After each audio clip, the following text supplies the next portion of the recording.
Karibu mpendwa mtazamaji, subscribe kisha tuweze kuendelea.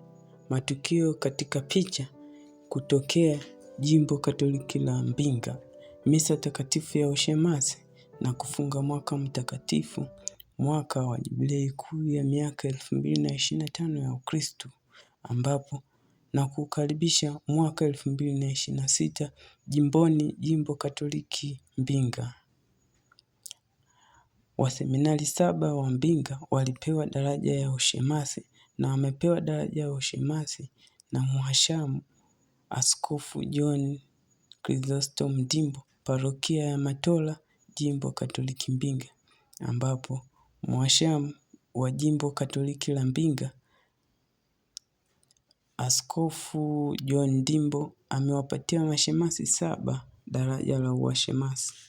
Na hivyo tunaona katika matukio ya picha mashemasi walivyoshika Biblia takatifu, yaani kukabidhiwa neno la Mungu na kulitangaza.